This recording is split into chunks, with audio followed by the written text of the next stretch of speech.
Elle était la voix d'or d'ABBA, le visage de succès innombrable. Mais derrière les projecteurs, Agnetha Fältskog vivait un chagrin que le monde ne connaissait qu'à travers ses chansons.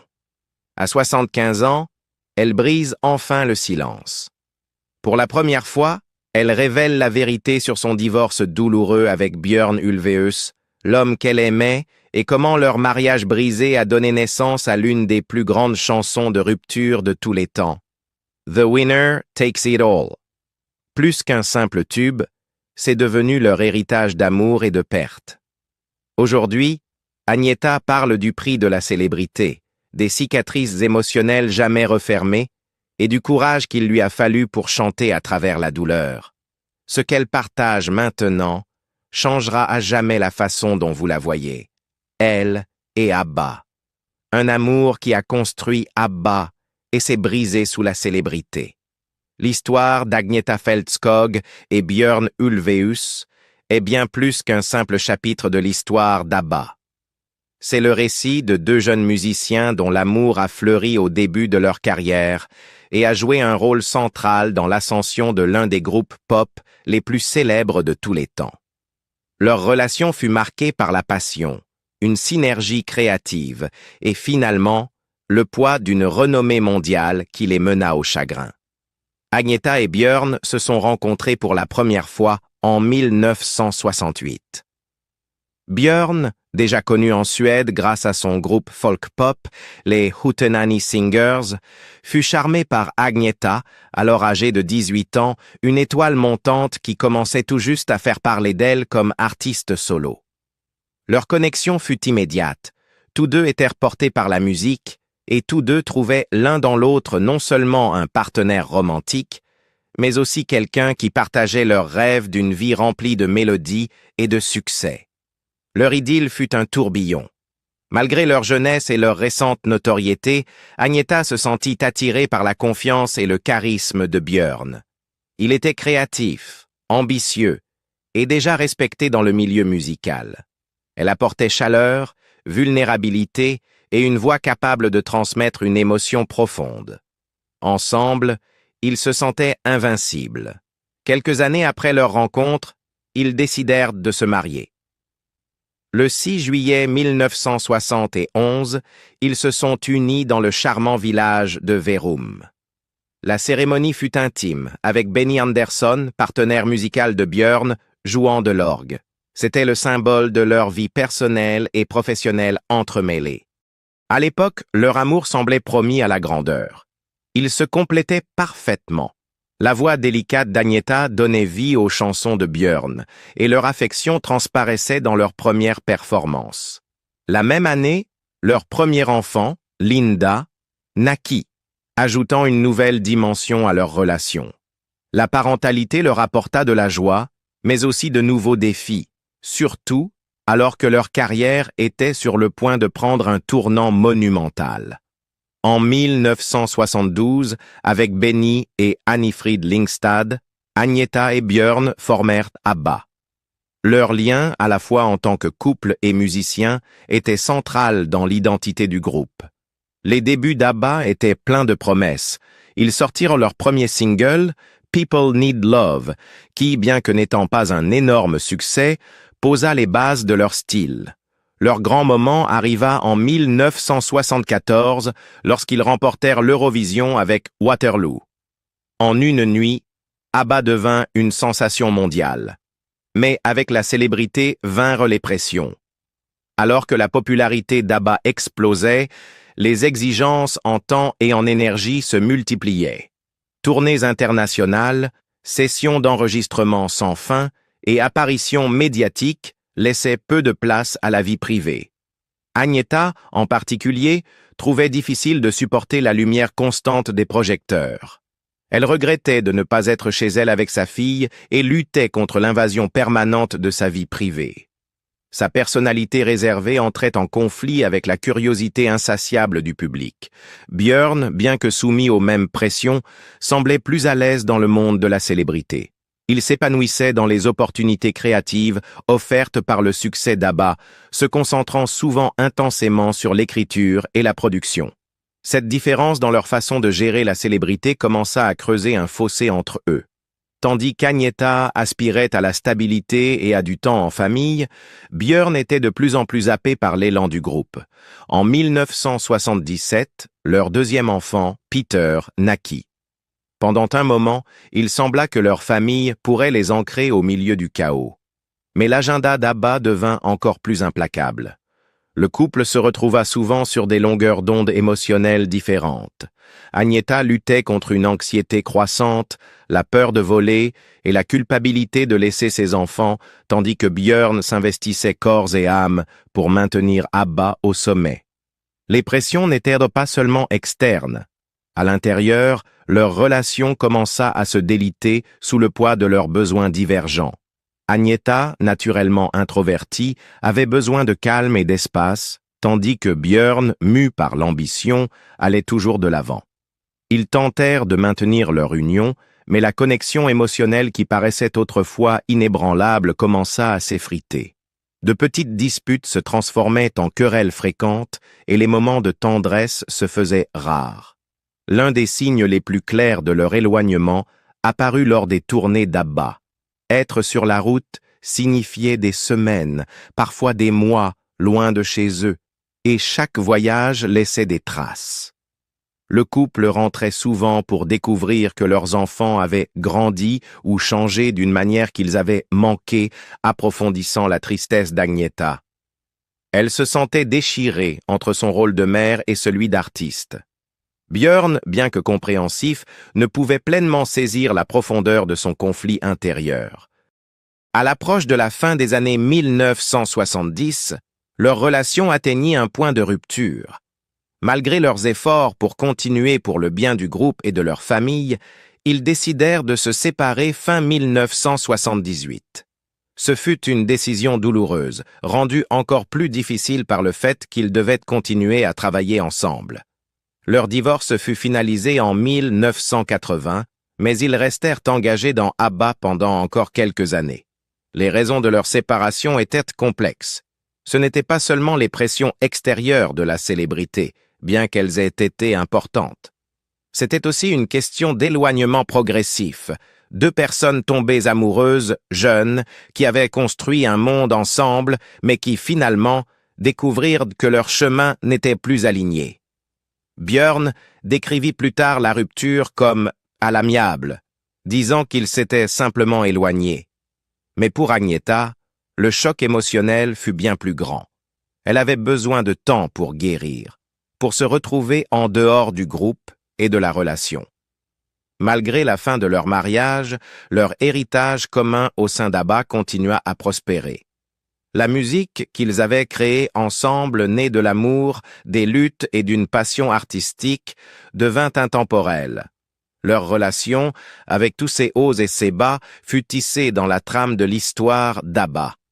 Un rappel que même les plus beaux partenariats peuvent être mis à l'épreuve par les exigences de la vie. Le voyage à travers l'obscurité et la solitude après Abba. Derrière le glamour du succès d'Abba, Agneta Fältskog portait un fardeau que la célébrité ne pouvait alléger. Après son douloureux divorce avec Björn Ulvaeus, Agneta entra dans l'un des chapitres les plus sombres de sa vie, une période marquée par la dépression, l'isolement et un besoin désespéré de guérison. Agneta a plus tard avoué que la fin de son mariage l'avait laissée perdue et brisée. « Je me sentais Chongchench », dit-elle, utilisant ce mot vietnamien pour décrire l'instabilité émotionnelle qu'elle ressentait. Elle chercha de l'aide en thérapie, ayant besoin de soutien pour affronter la douleur de voir son ex-mari passer à autre chose si rapidement. Même alors qu'Abba continuait à se produire, Agneta se retirait lentement du monde. Les pressions de la célébrité devenaient étouffantes, surtout en tant que mère. Elle ressentait une immense culpabilité de laisser ses enfants pendant les tournées, et cette culpabilité se transforma en peur, des foules, des espaces ouverts, des fans obsessionnels. Sa peur de l'avion s'aggrava après un incident proche d'un crash, et contrairement à ses camarades du groupe, elle ne se sentit jamais à l'aise sous les projecteurs. Sa maîtrise limitée de l'anglais l'isola encore plus, rendant les apparitions publiques source d'anxiété. Quand ABBA se sépara en 1982, Agnetha se retire de la scène musicale. Elle sortit quelques albums solo, mais sombra vite dans une vie privée, se consacrant à ses enfants. Elle tenta de retrouver l'amour, mais chaque relation fut de courte durée. L'une des plus étranges fut avec Torbjörn Brander, un détective qui avait enquêté sur des menaces visant sa famille. Puis, en 1990, elle épousa discrètement le chirurgien Thomas Sonnenfeld, pour divorcer 3 ans plus tard sans jamais révéler grand-chose sur cette union. La tragédie approfondit son isolement. En 1994, sa mère Birgit se suicida, se jetant d'un balcon après des années de désespoir aux côtés d'un mari alcoolique. 1 an plus tard, son père mourut. La perte de ses 2 parents en si peu de temps brisa Agnetha. Elle garda tout cela secret, ne le confiant même pas à son biographe. Ses amis dirent que c'est à ce moment-là qu'elle changea, devenant encore plus recluse, se réfugiant dans le silence. Puis survint l'un des épisodes les plus étranges et troublants de sa vie. En 1997, Agnetha entama une relation avec Gert van der Graaf, un chariste néerlandais et fan obsessionnel de longue date qui l'avait harcelé pendant des années.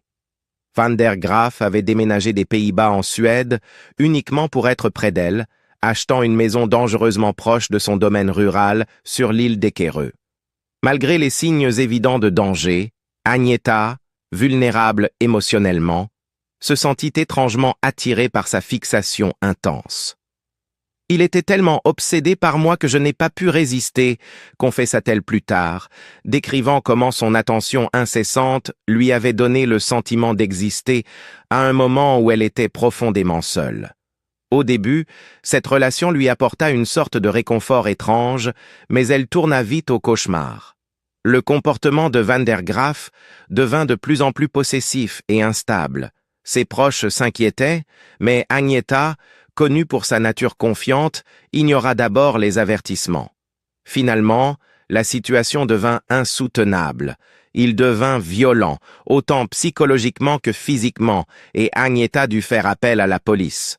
Elle porta plainte pour violence, et en 2000, un tribunal prononça une interdiction d'approche et le renvoya aux Pays-Bas. Mais le cauchemar ne s'arrêta pas là.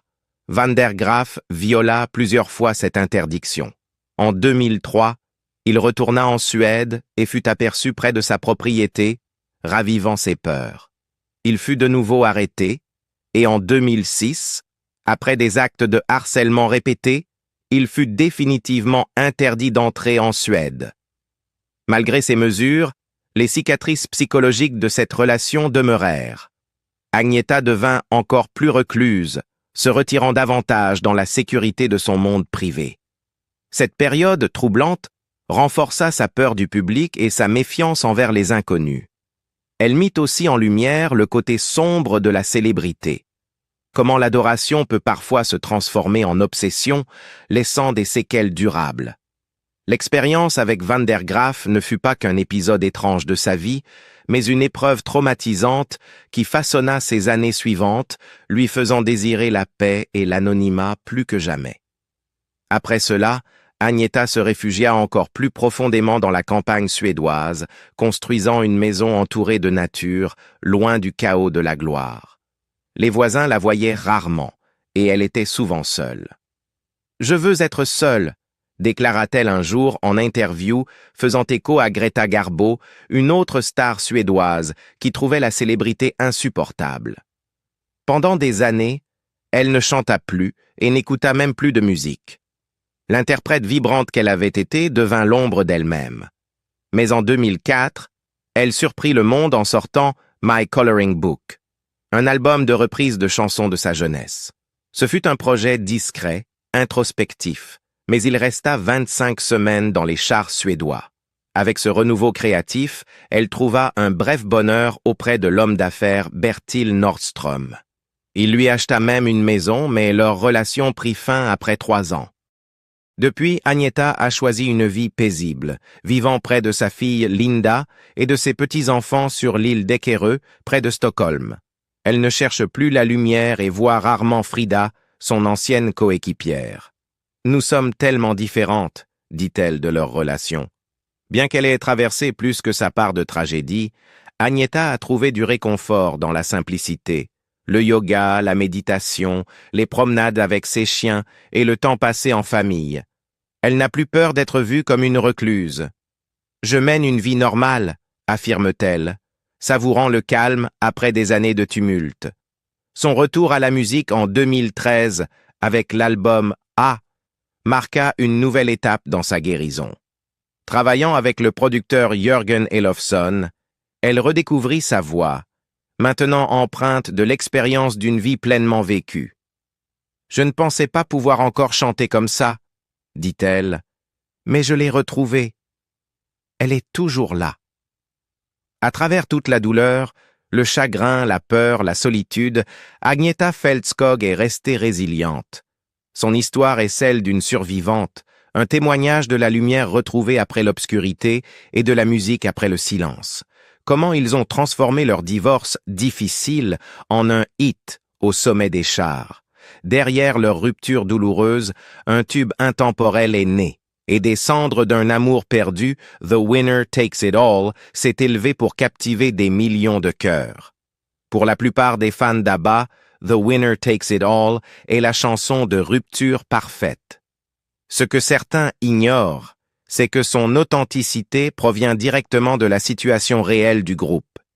Écrite dans le douloureux sillage du divorce d'Agneta Fältskog et Björn Ulvaeus, la chanson est devenue l'un des titres les plus emblématiques de la carrière d'ABBA.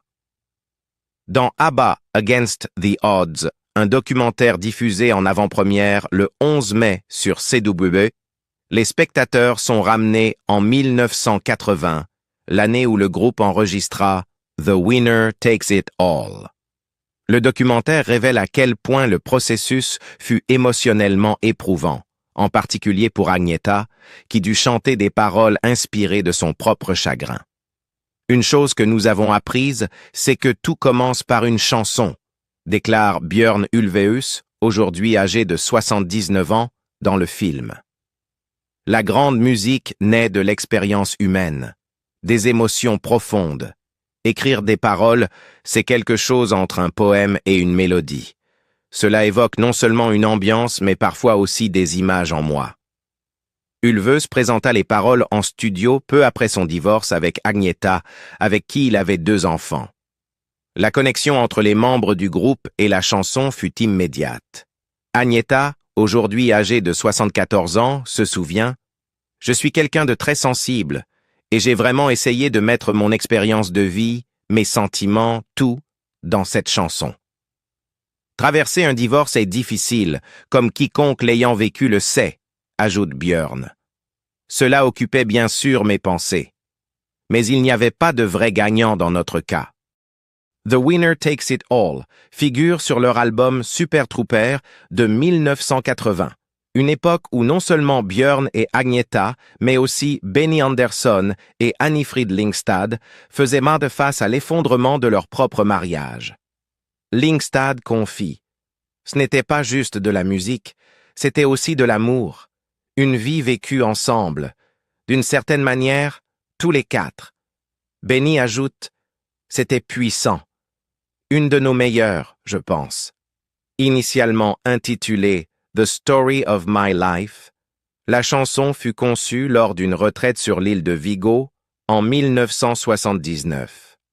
Björn, confronté à la rupture, écrivit les paroles en une seule fois en buvant du whisky. La version originale avait un tempo plus rapide, mais Agneta suggéra une approche plus émotionnelle dans le style d'une chanson française. Le résultat fut une œuvre profondément émouvante. La création de la chanson fut entourée de tensions et de conflits émotionnels. Björn avait d'abord prévu de chanter la chanson lui-même, pensant qu'elle serait trop personnelle pour Agneta. Cependant, après réflexion et sur les conseils d'amis, il réalisa que seule Agneta pouvait donner à la chanson l'authenticité nécessaire. Lorsque Björn lui fit écouter la version finale, elle pleura, reconnaissant leur douleur partagée. Sa voix de mezzo-soprano donna vie à la chanson d'une manière qui toucha profondément le public. Certains critiquèrent Björn pour avoir demandé à Agneta de chanter une chanson aussi personnelle, mais elle releva le défi. Nous avons senti que la chanson devenait soudainement un peu lourde. Ce n'était plus si amusant à enregistrer. Il y avait quelque chose dans l'atmosphère. Un peu tragique, dit-elle. Björn insiste. Ce n'est pas une histoire personnelle, mais j'ai essayé de capter les détails d'une vraie douleur humaine. Malgré ces affirmations, le public a longtemps cru que la chanson reflétait leur propre divorce, ce qui lui conférait une force particulière. Agneta n'a jamais confirmé si la chanson racontait exactement leur histoire, mais elle a avoué avoir pleuré en studio lors du premier enregistrement. Quand je l'ai interprétée, j'ai dû trouver un moyen de contrôler mes émotions personnelles. Une fois tout terminé, j'ai compris que nous avions créé un chef-d'œuvre, dit-elle. Nous avons mis nos sentiments personnels de côté pour la musique et nous avons offert au monde une chanson intemporelle. Le clip vidéo, réalisé par Lasse Hallström, fut tourné seulement 10 jours après la finalisation de leur divorce, ajoutant à la crudité de la représentation visuelle. L'interprétation d'Agneta dans la vidéo capture le chagrin qu'elle ressentait et reste l'un des accompagnements visuels les plus puissants d'une chanson d'ABBA. The Winner Takes It All devint instantanément un succès, se classant en tête des hit-parades du monde entier et devenant un hymne pour les cœurs brisés.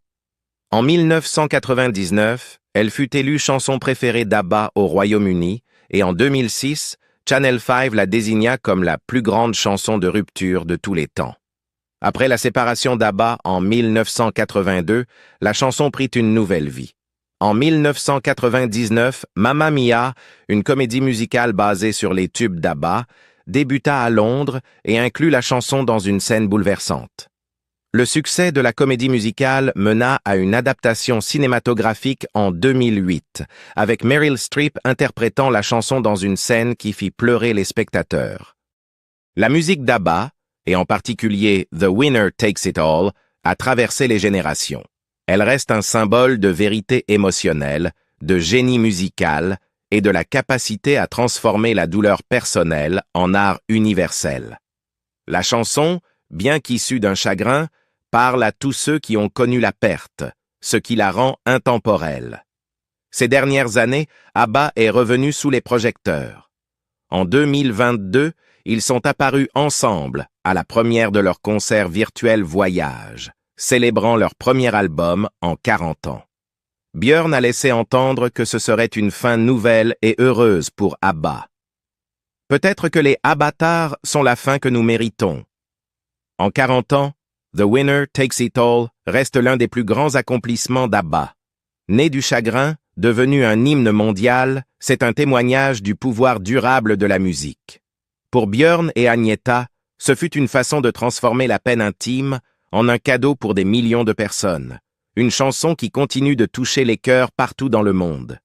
Agneta a ouvert son cœur après toutes ces années, mais certaines questions subsistent.